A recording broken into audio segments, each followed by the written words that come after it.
Welcome to Behind the Paranormal with Paul and Ben Eno. Was the great horror and fantasy author H.P. Lovecraft really a paranormal unbeliever? Assuming that he was, did he wish that there was something beyond the material world? Why do some of his stories from the 1920s and 30s expound so well upon the multiverse theory, which wasn't proposed in physics until the 1950s? Well, hello there, and welcome to the 431st edition of Behind the Paranormal with Paul and Ben Eno. I'm Paul, and Ben is in the midst of his commute from classes in Boston, and we'll try to, well, I don't know if he is going to call him from the train. He said he has a lot of homework tonight, so we'll see what happens. But in any case, Ben will be back with us regularly starting in May when his semester ends. In the meantime, he is preparing for his career in broadcasting. And you can listen to him also on WERS-FM in Boston at certain times. The schedule kind of changes. That's a music show, but he's one of the DJs on there. He's learning that into the business as well as the talk show end too. So we'll keep you posted on that. BehindTheParanormal.com, our website has mentions more or less when his schedule is on. Okay, so before we welcome our guest, let's find out who won last week's contest question. We do have a contest question when the Ben is with us, because I can handle it more easily. The question was, in European folklore, what does it mean when a dog howls 3 times in quick succession? Many tried, but only one succeeded. Sean Melnick of Brookline, Massachusetts, was the guy who got the answer right, and the answer is, 3 howls from a dog in quick succession mean that a woman is going to die. So I guess the lesson here is, if you're a lady and you need a friend, don't buy a basset hound. And I guess according to the legend, too, it goes on, if you hear a dog bark twice in quick succession, a man is going to die. However, if the dog barks with his back to you, that's good luck. I can see why. All right. So now to our guest. Do we have our guest? Yes. We do. Okay. Thank you, Mr. Producer. Niels Hobbs is a marine biologist living in Providence, Rhode Island, the hometown of the great 20th century writer of horror and fantasy fiction, Howard Phillips, better known as H.P. Lovecraft. Niels has been active in studying the amazing variety of bizarre sea creatures in our oceans for nearly as long as he's been reading weird tales. And he says that's no coincidence. Currently, he is a doctoral student and instructor in the biology department at the University of Rhode Island. Recently, he and some friends and colleagues decided to resurrect the old NecronomiCon, a literary convention dedicated to Lovecraft in the heart of Providence. That will take place this August. And we want to have him on several times as we prepare for that. It now stands to be the largest gathering of Lovecraftian devotees ever assembled, and that's saying a lot. Niels Hobbs, welcome to Behind the Paranormal. Well, thank you very much. I appreciate it. Okay. I just want to get our audio. Yeah, there you go. There we go. Okay, fine. Very good. Niels, we're glad we finally got you there. There were a couple of bumps in the road, but however, we got you tonight, and that's all that counts. For those who don't know much about Lovecraft, I'd love to tell you about him myself, folks, because he was a distant cousin of ours, but I'm not going to. I'm going to let our guest do that. Niels, tell us about Lovecraft the man. Well, I mean, he was a remarkably complex individual, so it's not an easy question to answer. But I think one of the most important things was that he's, I think, easily the most prolific and influential imaginative fiction author that America has produced since Edgar Allan Poe. And in fact, I think the rate at which his pop culture fame increased around the world, he would almost be at the point where he could actually eclipse Edgar Allan Poe. We may have to call him back. Yeah, I think we might have to. You're kind of fading in and out there, Niels. Why don't we try it again? Okay. So our producer will try and call you right back. Well, in the meantime, folks, Lovecraft, of course, was well known to me. He was a pretty much a lifelong resident of Providence. There was a point where he actually braved the stormy seas of marriage and moved to New York City. But he was soon back in Providence a few years later and was able to continue his writing career. He never considered himself a professional writer. He was a fellow who loved the old colonial neighborhoods on Providence's east side and College Hill, and he was a man who loved the seaside, although he hated to eat fish. But he's generally known as sort of his own most interesting character, a biographer has called him. He was sort of from an old Yankee family, as am I, and he was sort of a fellow who he didn't like a lot of the things that were going on, and this is in the 1930s. And he was born in 1890, died in 1937, and at the age of 46. And but not before he left some of the most remarkable fiction ever written. Do we have? Yes, we have him back. Okay, we got him back. Let's try it again. Okay. All right. Apologies for that. Oh no, no, you didn't. Unless the phone company is jamming our signal somehow. Anyway, and for our local listeners, as I was just telling them, Lovecraft came from an old Yankee family and resented Rhode Island's immigrants, among them the French Canadians, of course, which this area is full of. But after spending time in Quebec, he gained a profound respect for the people there because, unlike the Americans, they were so faithful to their history and culture. So later in life, he wrote to a correspondent that he could, quote, no longer consider Woonsocket or Central Falls wholly foreign. A high compliment from HPL. So, Niels, yeah, exactly. What was so special about Lovecraft's fiction? I think he had a remarkable way of blending sort of purple prose with his knowledge of local history and folklore, and sort of reimagining some of the imaginative fiction that came before him from various English authors, Dunsany and Macon and things like that, and sort of developed his own kind of niche in that pre-existing literary genre that really kind of set the stage for many authors to come after that. I mean, as much as he was influenced by those authors prior to him, he certainly became a significant influence for so many authors since. I mean, Stephen King, Clive Barker, all of these authors all point to Lovecraft as one of their primary influences. Sure. So what, well, I think one of the things he did certainly, from, the point of view of many people too, is not just, write, original stories. They were extraordinarily original. He got past the old ghosts and vampire themes that had been used for so long, and he got into whole new areas. And, that's why, it's of interest to our audience, perhaps, because he got into areas that, might have to do with, a very sort of, advanced interpretation of the paranormal, even though he himself didn't believe in it. He came up with ancient gods who used to rule the earth and somehow wanted or always trying to come back, and of course that harks back to the business with the ancient aliens, if you believe in that sort of thing. But never, believe it or not, it's fun to think about and fun to talk about. And he wrote about that sort of thing. Really, the first one to do so. And so, what paranormal themes did he use? From that point of view.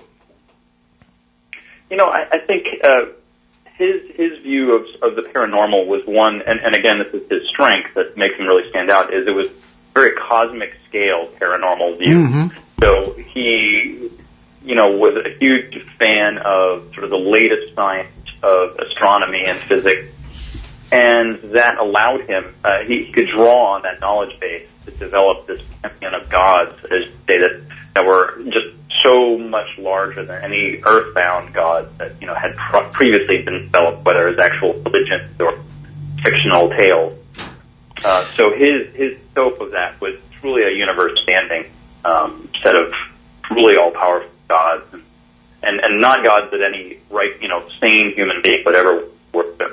Right. I've encountered several of those in history, I think, from my own point of view. But no, that's very true. There were, and again, not just the God things, but sort of, if you might want to say, parallel worlds, dream worlds, in the fantasy kinds of. Absolutely. Yeah, absolutely. And that's, you make a good point. A lot of people focus on his sort of his horror tales, the Cthulhu mythos that's called, where it's really just these awful beasties. But he also wrote a whole huge set of stories that are sometimes called the dream cycles or the dreamland tales, where they're almost just straightforward fantasy fiction set in these dream worlds where you could go and essentially doing stories and remarkable crumbling deeds and the catch pattern and things like that.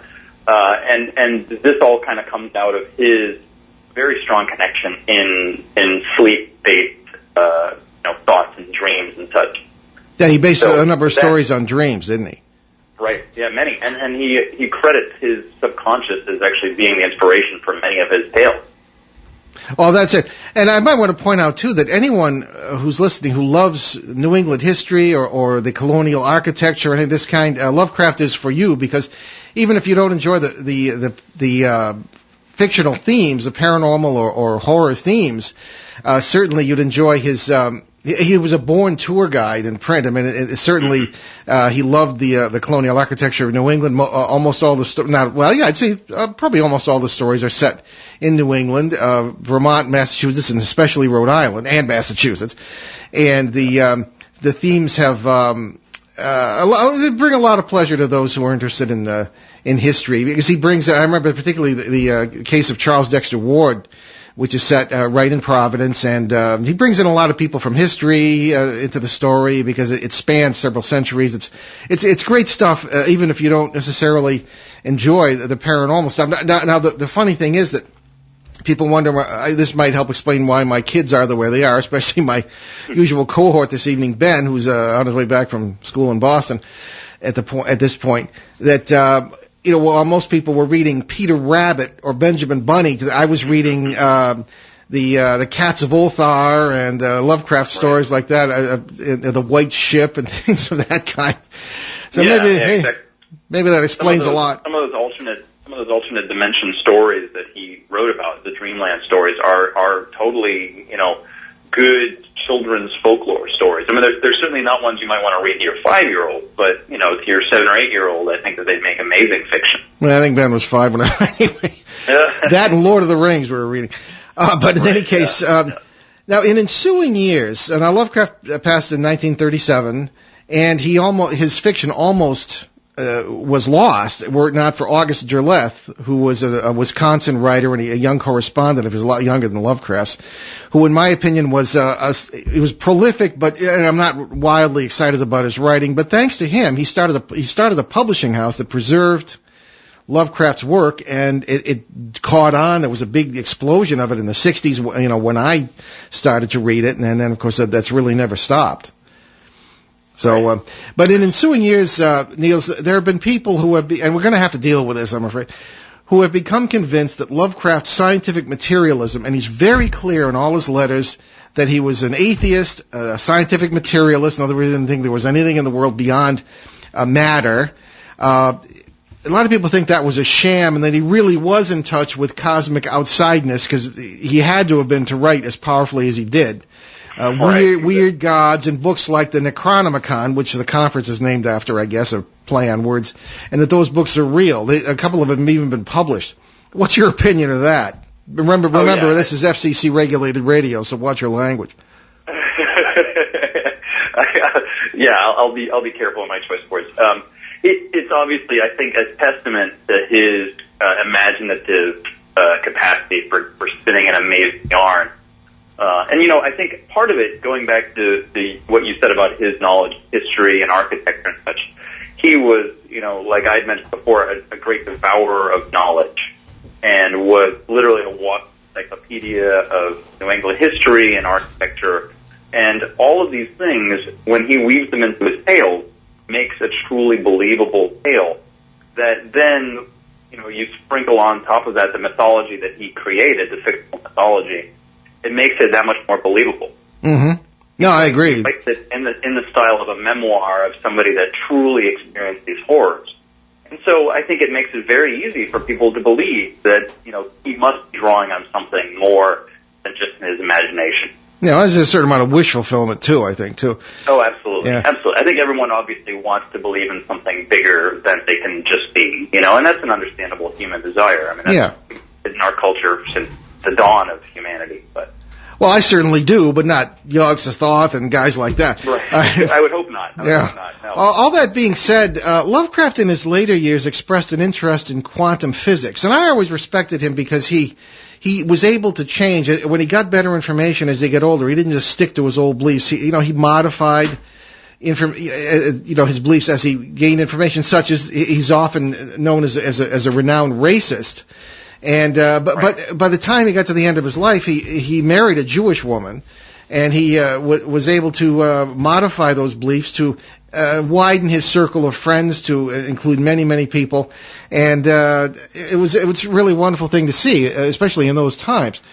Now, Lovecraft in his later years, as I say, expressed an interest in quantum physics in several of his letters, anyway, which in later years, after he left us, has, in many interpretations anyway, pretty much blown scientific materialism out of the water in many ways. One of the aspects of quantum theory is this multiple worlds interpretation, or MWI, which we consider, we being Ben and myself, key to understanding what the paranormal is really about.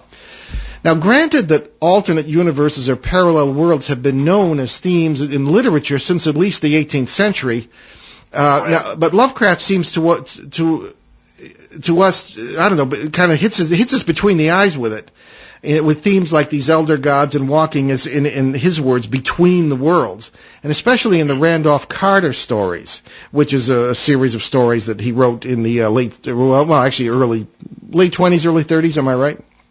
Yes, I believe so. Okay. Now, in Through the Gates of the Silver Key, admittedly written mostly by his friend E. Hoffman Price in 1932, they collaborated, they were friends. There was a brilliant description of what we call human superlife in the multiverse, and the roots of that theory didn't come about until Hugh Everett wrote a doctoral thesis about it at Princeton in 1957. What was it, Price or Lovecraft here, kind of putting two and two together with what was known about quantum physics at the time? Of course, this is only speculation, but what are your thoughts on that? I know, as I say, it's only speculation. I think that, again, that goes back to him being just somebody who constantly couldn't stop reading the latest science that was out there, sometimes for better or worse. Yeah, right. And he, so he was certainly aware of, for example, likely aware of the impacts of radiation from some of the early experiments with radiation. So we see that infused his story, The Color Out of Space, which is essentially a description of the impact of radiation. Often considered his best story. Hiroshima and Nagasaki. Yeah, and it's one of his best stories, and it's just a great science fiction story, ahead of its time. But so the fact that he would, touch on multiverse concepts using quantum physics as it was understood at that time, is obviously, that really makes sense that he would do that, considering how enamored he was with the latest science. Of course, the downside is that some of the latest science at the time was complete rubbish. Sure. Phrenology, for example, was a science that unfortunately probably bolstered his racism. Yeah, well, that was the age of eugenics, too. Right, exactly, and that was the height of that, So that, it works both ways. I think it made him an incredibly informed person, but it didn't always make him correctly informed. But yeah, exactly. Well, one of the things, and I recently reread this story, and perhaps it goes on too long, but in The Gates of the Silver Key, there's a long exposition on this Randolph Carter character who has disappeared, and his estate is being probated, I guess you might say. And because he's been gone for, 3 years, and people assume he's dead. What he's actually done is go back through time using this silver key to his boyhood, something Lovecraft always wanted to do. Right. And there's a long exposition by this strange figure. Of course, I guess Indian culture was not his forte, nor was it that of Price, because they have a guy dressed like a Sikh and referring to him as a Hindu and all this kind of business. But what he's actually an alien from another planet who is a facet, in the multiverse sense, I guess, of Randolph Carter. And Carter has found it impossible to get back into his human form, and has somehow come back to Earth in I believe they refer to it as a light envelope, something that is currently being speculated upon by the more advanced astrophysicist, and has found himself in this room with these people trying to save his own estate because he wants to get back to Boston, which he loves very much, and et cetera, et cetera. But it refers to him as the Carter facet and I can't remember the name of the alien here, but anyway, the different facets of the guy and how he learns from these gods, how he is really just a facet of existing in many different times and places and all this stuff. Very, very multiverse stuff taken to its logical or less than logical conclusion.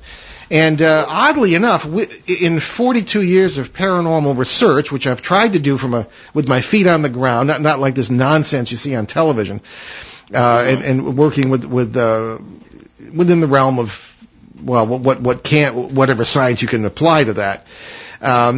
It's weird. Those are the same conclusions I've come to, and it's not just because I read the story a long time ago. It's because it seems that human relationships within the multiverse, should it exist that way, would imply exactly what is written in this story, which really struck me because it was written more than 20 years before that theory was actually promulgated. But again, maybe coincidence, but I think that you have a point, as you say, that Lovecraft kept himself up on the most recent science. He was a great devotee of astronomy, particularly in his earliest years and his last years, and that could explain it. That could explain it. Sure, exactly. I mean, so, he was publishing his own amateur astronomy journals when he was 10 years old, which is that's right. Yeah. Remarkable.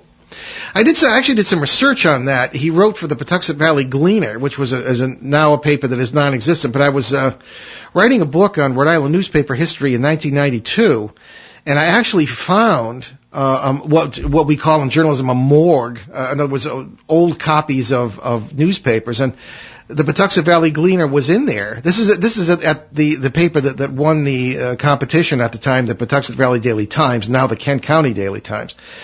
And there were actually old copies of the Gleaner in there, and there were some of Lovecraft's astronomy articles. I don't know if people realize that those things are still there.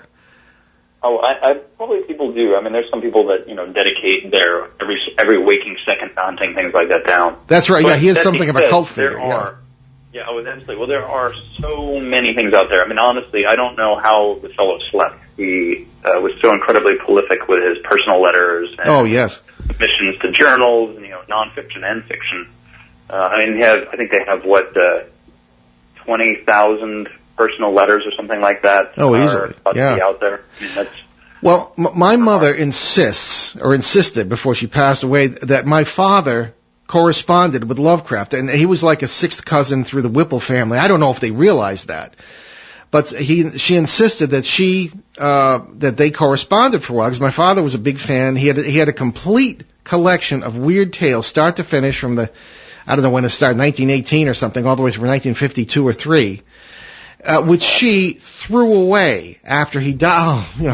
Anything you wanted me to hate my mother, it might have been that. Right. Of course. But, and of course, naturally, no sign of any of the letters. But according to her, because, they had the same interest. My father didn't really know him, but corresponded and had the same interest in astronomy, in strange things, weird tales, and he had a huge scrapbook on how the world might end, cheerful stuff. But in any case, that's as far as we could get with that, and I don't know even if it's true, but she was usually a pretty accurate person. Anyway, with Lovecraft's imagination and inner life, and again, this is mere speculation, do you think he might have wished he could believe in a reality beyond the material? Because that's the impression I kind of got from my mother. Yeah, that's a good question. He was so wrapped up in it. I mean, he describes his wanderings around the streets of Providence and, Quebec City and all the other places that he went to. And he talks about them being, mist-shrouded and haunted and things. And the way he writes about them, it seems like he's just a half a step away from being the most sincere, dedicated believer in all of the things that he then, coldly rational says that he doesn't believe in.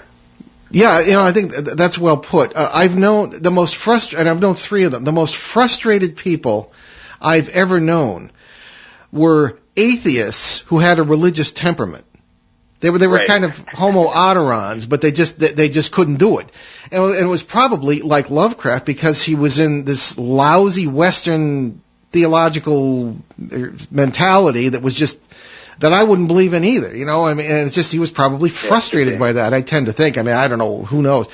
I remember that he wrote in one of his letters that and of course he grew up on Angel Street in Providence, which is right near the Seekonk River, and that area that's a park today was a park then, I believe, or was created during his early life. And he would go down there, and he would build a sort of woodland bower for himself, and he'd hang out in there. And he insisted, as far as I know, to his dying day, that he had a pagan religious experience of sorts in there. He believes that he actually had communed with the spirits of the trees or the fire.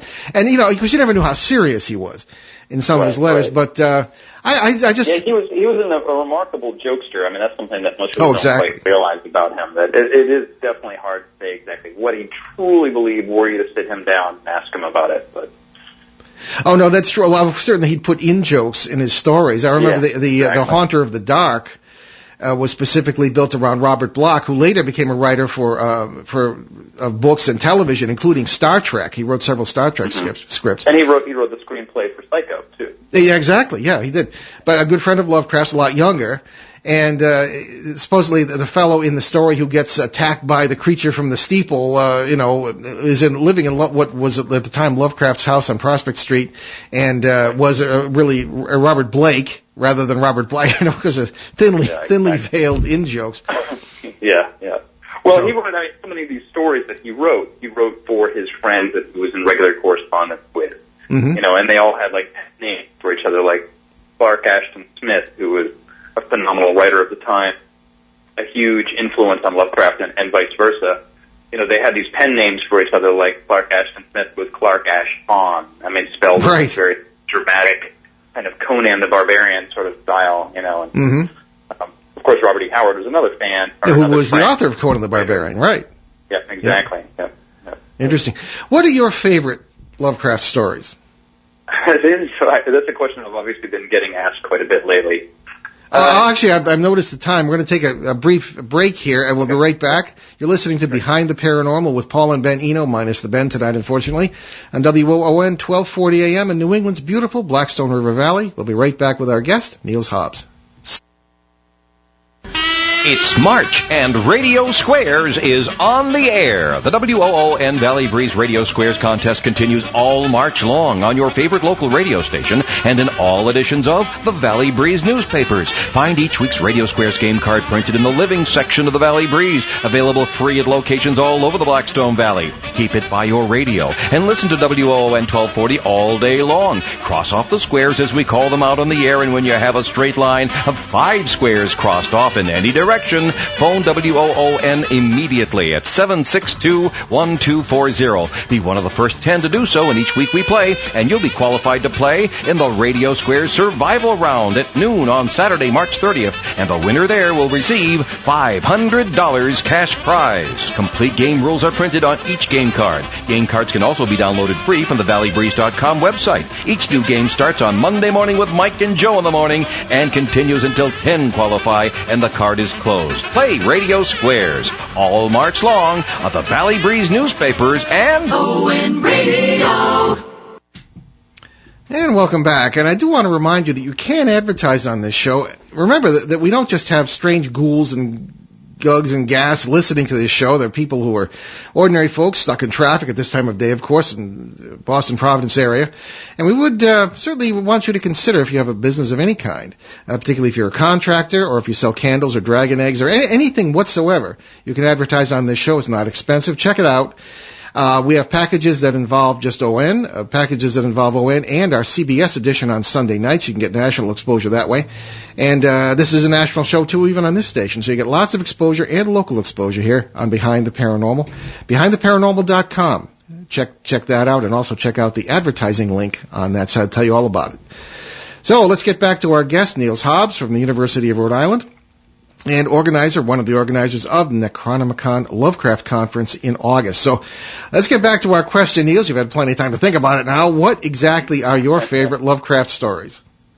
Well, there's a few that certainly stand out in particular to me that fill certain needs that I have in reading a Lovecraft story. And probably one of the ones that really stands out to me is At Mountains of Madness, which is one of the longer tales. And the thing that I really enjoy about it the most is that it truly shows his complete adoration for science and for exploration. Written in the 30s when, scientific exploration of the world really kind of closing all the final frontiers on the planet. And it's just a phenomenal sort of mythology story. It's a very important one for his overall mythos. Kind of really explains a great deal. It's quite an effective. That's probably my favorite one. But then I also really enjoy the one that you mentioned earlier, The Case of Charles Dexter Ward, which is such a great local story. Anybody that lives in Providence absolutely should read that story. It has so much of Providence architecture and Rhode Island history in it. It really is a walking tour guide for Providence, for Rhode Island, inside this remarkable horror story as well. That's probably, those two are really kind of two that I'm most interested in.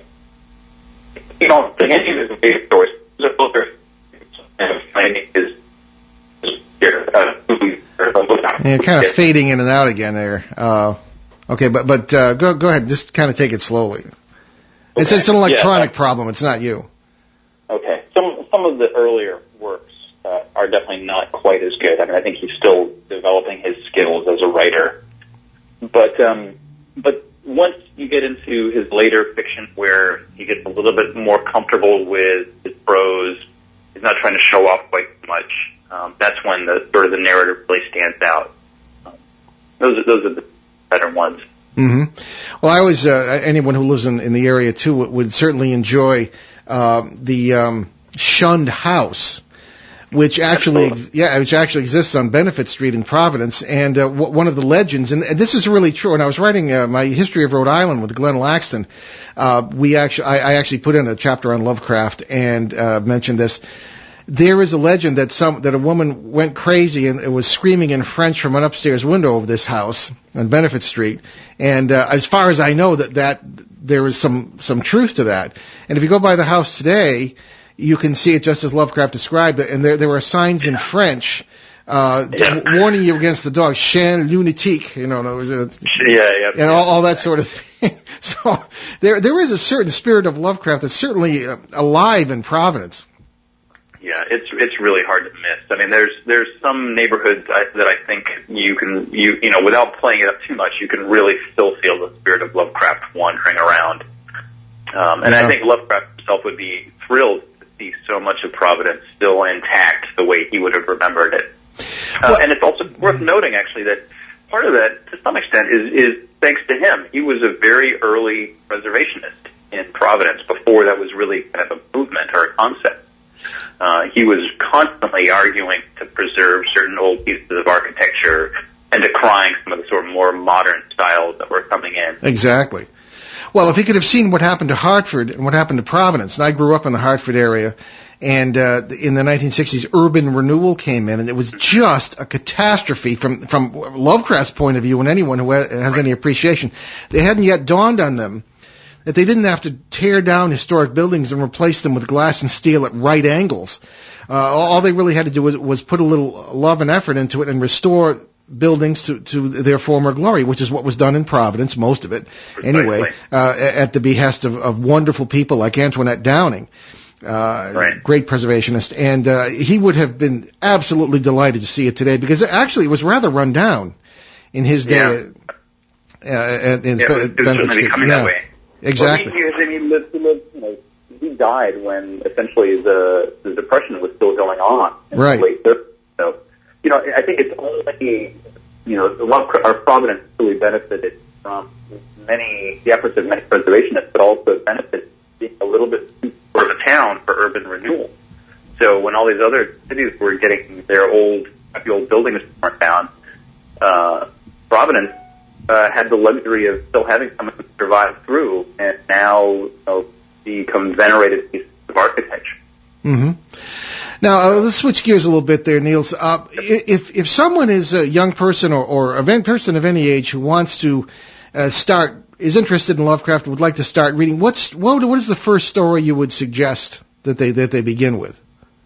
The first story, I think, probably jump right to his most famous story, which is The Call of Cthulhu. Right. That's the story where it's a very quick read. It's only about 25 or a few more pages, and it has a number of different elements that are common to his style of writing. Very detailed kind of memoirist style of writing, a great exploration of, a good dabbling in some of the horrors that are presented out there. And it's a quick read, gives you a little bit of everything, and it's also one that shows up in almost every collection of Lovecraftian stories out there. Yeah. Well, certainly. It's also one that has recently been made into a phenomenal adaptation. Recently, a silent film was made. I have that. It is really great. Yep. Yeah. The Call of Cthulhu. I defy. Of course, how you pronounce that is another. I grew up calling it Cthulhu, but it's Cthulhu, something like, I don't know. Yeah, right. It's not easy. It's not easy to say or spell, and it's meant to be that way. I mean, that exactly. Was one of the, Lovecraft purposefully chose this sort of alien language that wasn't pronounceable by human vocal cords. And that's again absolutely. That's his realism. Well, that's another thing, because on the show, too, we deal with the UFO business and aliens or whatever they may be. And our two slogans kind of on the show are everything you know is wrong and nothing in the paranormal is what it appears to be. There's always some other explanation, not some other explanation, but the third slogan, I guess, would be it's not explaining the paranormal, it's the problem, it's handling the explanations. So, as a result, I believe all those three are true, but in the realm of the alien, in Lovecraft's time, when that was a theme of any particular story or anything or movie later on, they were all very human. Everybody spoke English, and there wasn't anything alien about it at all. Exactly. And Lovecraft and that really still holds true now. Yeah, I suppose you're right. It does. Yeah, that's true. Go ahead. That's one of the things that I really enjoy about Lovecraft's fiction, his created mythology, because it deals, with the exception of Cthulhu, which is his kind of most famous character, which is a very anthropomorphic character. It has 2 arms and 2 legs and a head. Almost all of the rest of the creatures are not the kind of creatures you see in a typical Hollywood sci-fi movie. They're far more imaginative than that. And me personally, as a marine biologist, they appeal to me because they're far more representative of the kind of bizarre creatures we have right here on our own planet. Mm-hmm. That don't get made into Hollywood movies, or don't show up in Hollywood horror movies. I'm always disappointed when I go see a science fiction movie and the alien is a guy in a suit, basically. The classic Star Trek thing where they just kind of have some prosthetic on their nose or something like that. Exactly, or funny-looking heads. Exactly. I mean, you calculate now we know that there's probably something like 100 billion planets in our galaxy alone that could be comparable to Earth. Sure. You figure the chances are of all of those, potentially alien races out there looking just like us, it's pretty ridiculous. It's pretty low. So yeah, that's the credit I give to Lovecraft for this. No, I agree. We often have eminent UFO experts on the show, and it's like, they don't seem to have, some of them at least don't seem to have a grasp of this, because we'll ask them, suppose UFOs are not craft from other planets, nuts and bolts stuff. Suppose it's this, that, or the other thing, or suppose it's something that is simply outside our frame of reference, outside our intellectual and scientific framework. And most of them don't seem to be able to deal with that. They act as though they've never thought of it before. But Lovecraft thought of it a long time ago. Yeah, absolutely. Absolutely. I think that's Lovecraft's strength, is he is a remarkable blend of both an incredibly cold rationalist, but at the same time also this imaginative, very artistic individual. And sort of that nexus of those two sort of disparate strengths, I think, is what makes him a remarkable visionary writer. Yeah, exactly. Well, that's the thing. I think you really put your finger on it. You've got a very feet on the ground kind of a writer. The atmosphere, and he was big on atmosphere, and the scenery is down to, Providence, College Hill, or Massachusetts, or rural areas of New England, places we all know, unless you live in California, which we have listeners there too. But Anyway, he just takes that and he introduces this entirely alien environment and concepts into this very sort of workaday environment, and that I think is where a lot of the power is. Right. Exactly. Yeah. All right. Well. Okay. Well, before we run out of time here, tell us about the conference in August and what's going on, and where can people get more information. Great. Yeah. So the conference is some of us in Providence deciding that there's simply not enough of a presence of Lovecraft in Providence, and we're resurrecting the convention that used to be held every other year up until 2001, and it kind of just ran out of time, unfortunately. So we're resurrected this summer, August 22nd to the 25th, and it's primarily going to be a literary conference, an academic exploration of all things Lovecraftian, discussing his writing, life, his collaborators, the various authors that influenced him and come after him, and as well as sort of this scholarly conference. It's also going to be a very large citywide festival, allowing people to get out and Providence, exploring all sorts of aspects of Providence itself. We'll be having a gaming component. We'll be doing film series. For the entire month, we'll actually be having a few art exhibitions run around Providence that are going to highlight a number of artists that have been influenced by his work, which is not a surprise, of course. And it'll just be a phenomenal experience for anybody that's mostly a Lovecraft fan or a fan of weird fiction. And we're really hoping it'll also be a great opportunity to highlight the city that Lovecraft loved so much. Excellent. Well, I hope we can get you into the studio next time. We want to do several shows leading up to the conference to help publicize it. And great. If you'd like, even on our CBS edition, I mean, who knows? It certainly is of national interest. Okay, Niels Hobbs, everybody, University of Rhode Island. And Niels, hopefully we'll have you, as I say, in the studio next time, because this wasn't the greatest connection. I apologize for that. Thank you so much. But thank you, and we'll be in touch. And thanks, and continue with the great work toward the conference. We can't wait to get to it. Great. I appreciate it, Paul. Take care. Okay. Bye-bye. Okay, everybody. Niels Hobbs, University of Rhode Island. We'll have him back.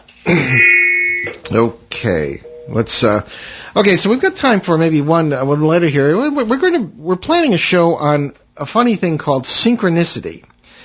And, I'll tell you what that is in a minute, but, this is from Dale Barringer in Watervliet, New York. And Dale asks, and we always ask people to keep their letters short, how does synchronicity fit in with your multiverse theories? That's short enough? Yes, Dale, that's short enough. Thank you very much. Unfortunately, my answer will not be. Synchronicity, essentially, is when two or more seemingly unrelated or unlikely events take place at the same time and together bring about a certain result. Some people call it coincidence, but synchronicity often goes beyond coincidence. Synchronicity implies that things take place not only by cause, but by meaning.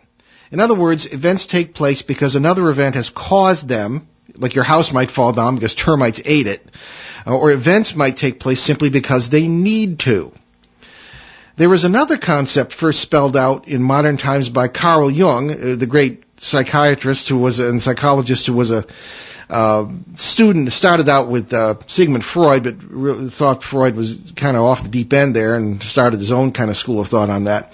Anyway, he talked about synchronicity in the 1920s. His actual definition of that was, quote, temporally coincident occurrences of acausal events, unquote.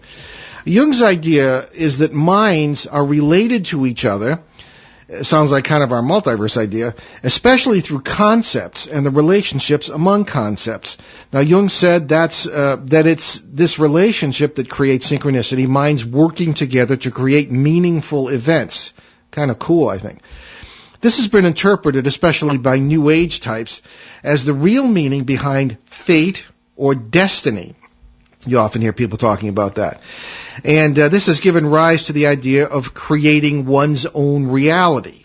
You hear that in New Age talk, too, especially among psychics. It has also given rise to the notion that someone or something else is pulling the strings in our lives and that we have no real control over events, kind of a determinism.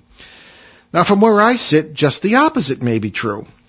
In multiverse awareness, as Ben and I call it, you start to get in touch with all the other simultaneous lives you're living in this so-called multiverse, that vast network of alternate parallel universes that, in our experience, explains the paranormal, and we talked about that with our guest this evening. That includes lives where you are very recognizable to yourself, others in which you are a complete dunce, and still others in which you are a spiritual and intellectual giant.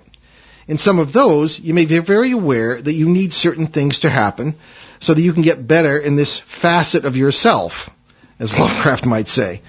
You might be in a position to positively influence your other lives, all of which make up the whole you and ultimately the whole us. You might be your own guardian angel. So the one influencing events might be very well your own subconscious. Personally, I think that explains synchronicity. Sorry, Dale, that's as short as I can get. There is, I was talking about this with our producer before because he looks just like this guy, an example here of a very interesting synchronistic event that occurred in around about 1900 here. Now, King Umberto I of Italy, who bears an amazing resemblance to our producer Steve Bianchi. I don't think he was as nice as Steve. Nobody's as nice as Steve. Anyway, on July 28, 1900, the king was in the city of Monza in Italy and decided to eat out. So he and his aide decided on a small restaurant. Naturally, everybody was excited, and the restaurant owner personally took the king's dinner order. Both men were shocked because they not only looked alike, they could have been identical twins. Now, it turned out that they had the same name, Umberto. It also turned out that they were born on the same day, March 14, 1844, in the same town. Both their wives were named Margarita, and both couples had married on the same day, and they both had a son named Vittorio. And it keeps going. They had both served in the Italian armed forces and had been promoted on the same day. King Umberto's coronation had taken place on the same day that the other Umberto had opened his restaurant. The king was so taken by all this that he invited the restaurant guy to visit him and the queen the next day. The king was horrified to receive word the next day that his new friend had been shot and killed in an accident that morning. There wasn't much time to mourn because that same day an assassin shot King Umberto through the heart and killed him. So both men ended up dying on the same day, July 29th, 1900. How's that for synchronicity? Now, there were a couple of stories that Freud himself kind of liked when it came to synchronicities. He talked about the experience of one of his patients. And this is a quote. A young woman I was treating, and as I say, he was a psychiatrist/psychologist in the early days of that science. A young woman I was treating had, at a critical moment, a dream in which she was given a golden scarab. Now, a scarab is like a beetle, and you see that in Egyptian art, a dung beetle or whatever, but a lot of people in Europe would call it a scarab, just the insect itself. While she was telling me this dream, I sat with my back to the closed window. Suddenly, I heard a noise behind me like a gentle tapping. I turned round and saw a flying insect knocking against the window pane from the outside. I opened the window and caught the creature in the air as it flew in. It was the nearest analogy to a golden scarab one finds in our latitudes. This is in Switzerland, by the way. A scarabate beetle, the common rose chafer, as they call it there, which, contrary to its usual habits, had evidently felt the urge to get into a dark room at this particular moment. I must admit that nothing like it had ever happened to me before or since. And you wonder, meaningful things that need to happen. Well, so what if the beetle comes knocking at your window? Well, I don't know. There may be larger factors here. You've heard the idea that if a butterfly flaps its wings in China, it can create turbulence in the air that can end up a big storm in North America. Words to that effect. Everything affects everything else. And as we believe, not only in the world, but in the multiverse too. So whatever this was happening, if it indeed was something synchronistic or not just a coincidence, then it may have had some meaning. Now, in his memoirs, the French writer Émile Deschamps says that in 1805 he was in a restaurant and he met a friendly stranger who bought him some plum pudding. 10 years later, Deschamps was in another Paris restaurant and ordered some plum pudding.